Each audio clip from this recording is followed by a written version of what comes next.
탈북 청소년들의 대안학교인 여명학교 신입생 수련장. 여느 10대들처럼 밝아 보이지만 모두가 쉽게 털어놓기 힘든 사연을 갖고 있습니다. 이 학교 동문인 한 탈북 청년은 8살 때 엄마 손을 잡고 국경을 넘었습니다. 그러니까 어차피 굶어 죽거나 중국에 도망가다가 맞아 죽거나 뭐 똑같은 거니까 그냥 앉아 죽을 바에는 차라리 움직여라도 보고 죽자 이런 생각으로 그래서 엄마 손잡고 같이 중국으로 넘었어요. 그리고 탈북 도중 아버지와 헤어졌지만 2년 만에 중국에서 다시 만났다고 합니다.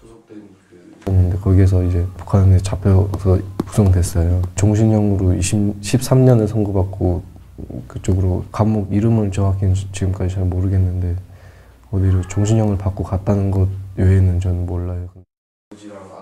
당시 아버지가 북송될 때 마지막 모습을 이 청년은 또렷이 기억하고 있습니다. 기차역이었는데 거기에서 옆에서 공안들이 팔을 잡고 가고 아빠가 이렇게 뒤돌아보면서 저랑 눈이 마주치면서 뭔가 그 애절한 눈빛이 우리가 여기 있으면 잡히니까 빨리 도망가라는 그 말로는 안 했지만 그 눈빛이 막 이렇게 너무 강렬하게 지금도 왠지 아직 생사 여부조차 모르는 아버지. 통일이 돼서 아버지와 술 한잔 기울이는 게 소원이라고 이 청년은 말했습니다. 탈북자 북송 문제가 한중 외교부 간 갈등을 넘어 중국에 대한 국제사회의 비난 여론으로 확산되고 있습니다. 하지만 탈북자에 대한 중국의 입장은 여전히 강경한데요.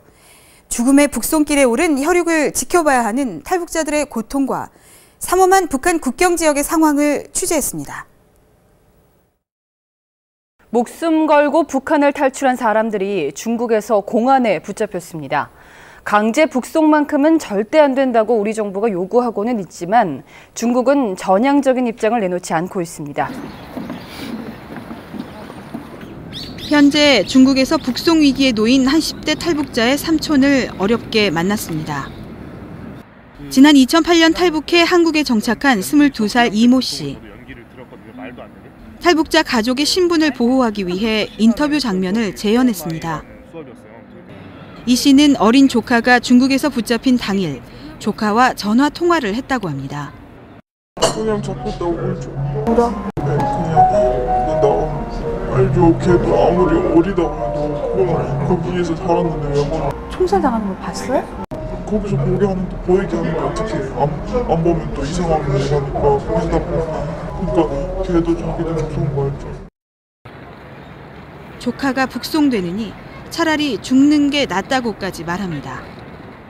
그냥 죽여서 내보내는 게 오히려 편한 거야. 왜냐면 이게 어차피 나가서 죽을 건 보는데 얘네가 동수는 거 생각하면 이게 더 힘들어서 차라리 죽었다면 그 당시 힘들지만 나중에 잊혀질 수 있잖아요. 탈북 청소년들이 한데 모여 생활하는 여명학교. 강제 북송 위기에 놓인 탈북자 중에 가족이나 친구가 포함되어 있습니다. 중국에서 10년을 숨어 지내다 지난해 한국으로 온 이모 씨. 최근 붙잡힌 탈북자 수십 명 중에 어릴 때 헤어진 여동생이 있진 않을까 걱정이 앞섭니다. 여동생 지금 있으면 23살이거든요. 근데 아직 죽은지 살았는지도 아직 몰라가지고. 이제 자신은 한국에 왔지만 북한에 두고 온 여동생을 떠올리면 고통이 북받칩니다. 나 헤어질 때 동생한테 못해준 게 너무 많아요. 동생을 때려놨어요, 제가. 그 옥수수 빵 때문에. 옥수수 빵 때문에 내가 동생을 막 때려놓고서. 심지어 형과 동생의 죽음을 직접 보거나 전해들은 학생들도 있습니다. 이 학생은 중국에 남아있던 형이 북송돼 수용소에 간 후 형의 처형 소식을 들었다고 합니다. 당시 형의 나이는 19살이었습니다. 형이 우리가 한국에 올 때 같이 오자고 했는데 안 온다고 했는데 한국에 와서 3년 뒤에 데리고 오려고 했는데 난징에서 잡혀서 죽었거든요. 잡혔어요, 형이? 네, 잡혀서 중국에서 5개월 동안 있었는데 저기 중국 분이 꼬에 중국 사람이 그렇게 꼬에서가지고 죽었거든요. 중국인 새아버지에게 학대받았던 고통보다 형에 대한 미안함이 더 큽니다. 살 수만 있었다면 내 목숨이랑 위하고해서 형 목숨을 바꿀 수만 있었다면 지금 바꾸고 싶어요. 내가 맨날 어머니한테 미안한 마음이고 나 때문에 다 죽은 것 같고 죄인인 기분이 들어요. 4번이나 북송된 적이 있다는 이 여학생은 강제 노역을 하다 동상에 걸려 손가락까지 잘린 상태. 당시 함께 붙잡힌 어린 동생이 숨지는 걸 곁에서 지켜봤다고 합니다. 4살이었어요. 4살 동생이요? 네. 근데 그 동생이 어떻게? 직결서 한 달 있었는데 아가 먹지 못하고 나와가지고 금방 나오자마자 죽었어요. 죽었어요? 네.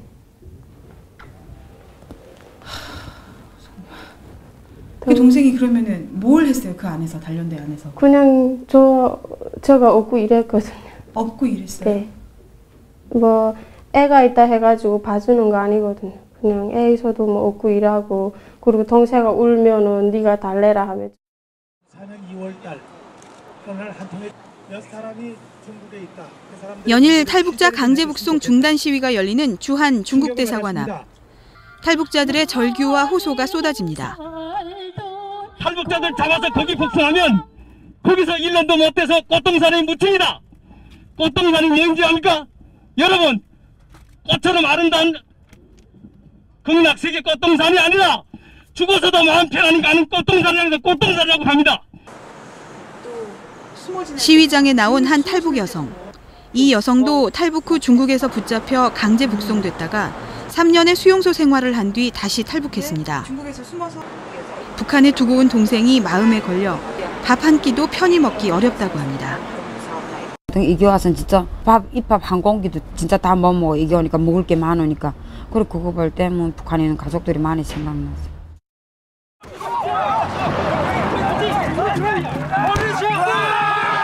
지난 2008년 상영된 이 영화는 한 탈북자 가족의 사연을 담았습니다. 북한 함경도의 탄광마을에서 가난 속에도 단란하게 살아가지만 아버지가 병석에 누운 어머니의 약을 구하러 중국에 간 사이 11살 아들은 혼자 남겨집니다. 중국에서 바로 남한에 온 아버지는 두고 온 아들을 구하기 위해 온갖 역경을 겪지만 아들을 끝내 살아서 만나지 못합니다. 다 누군가의 아버지고 아들이고 딸이고 정말 우리랑 똑같이 동일한 소중한 생명을 갖고 사는 사람들이잖아요. 이 세상에 태어난 이상 그런 인간으로서 최소한의 정말 존중받아야 마땅한 생명을 보존해야 되는데 그분들 생각하면 너무 가슴이 아파요. 너무 불쌍하고 한마디로. 탈북자 문제에 남다른 공감을 갖게 됐다는 배우 차인표 씨는 탈북자 문제가 정치적 이념화된 현실에 답답함을 토로합니다. 극장, 공연장 같은 데서 모여서 정말 탈북자들 위해서 콘서트도 하고 싶고 한데 공연장들이 정치 집회인 줄 알고 허가를 안 해줘요.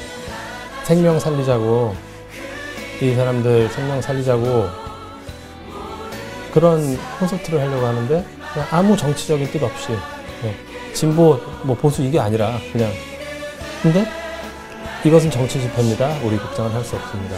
이게 지금 우리나라의 현실입니다.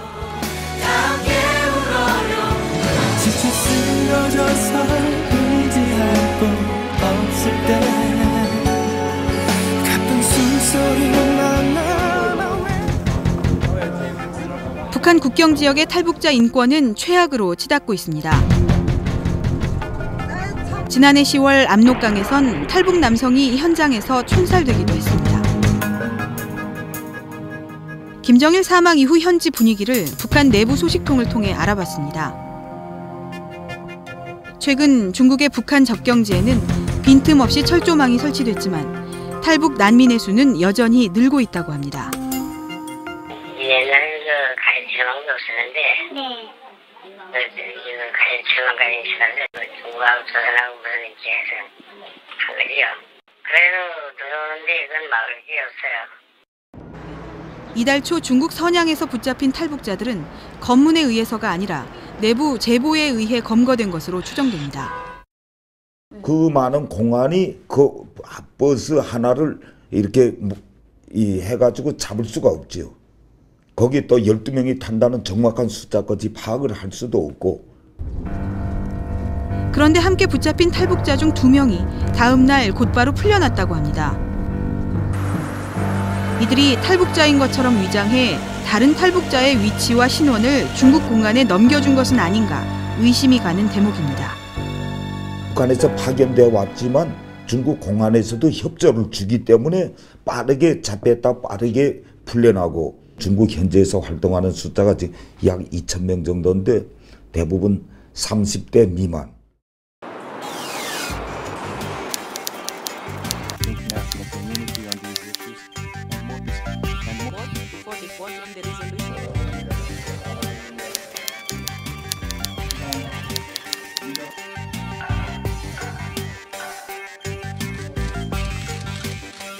이전에 조용한 외교를 벗어나 공개적으로 중국을 압박하고 나선 우리 정부. 이 같은 공개적 압박이 중국 내 탈북자를 더 위험하게 한다는 논란도 있습니다.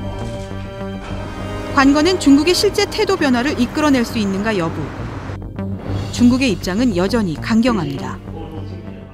不属于难民的范畴，所以我们认为这不适用于相关的联合国机制。 이런 가운데 국제사회 비난 여론은 거세지고 있습니다. 탈북자 북송 반대 온라인 서명에 100여 개국 14만여 명이 참여했고 서명부는 맨발 행렬을 통해 일본, 미국, 중국 대사관에 전달됐습니다. 북한과 혈맹 관계인 중국 내 여론도 주목할 만합니다. 한 중국인이 트위터를 통해 실시한 투표에서 82%의 중국인이 강제 북송에 반대했고 포털 사이트에는 자국의 강제 북송 조치를 비판하는 수백 건의 댓글이 달리고 있습니다.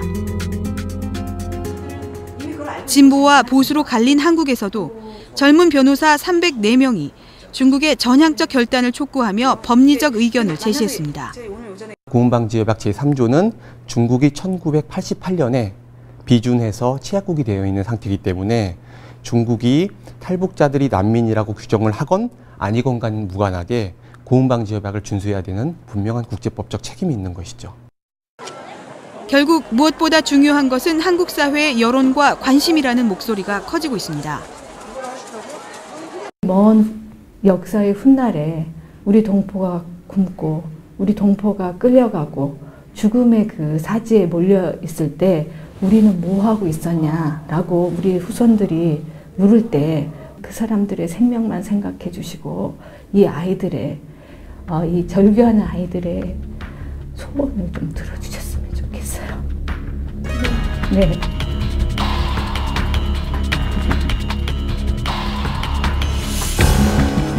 분단의 비극에 또 다른 고통을 더하는 탈북 난민의 강제 북송 문제.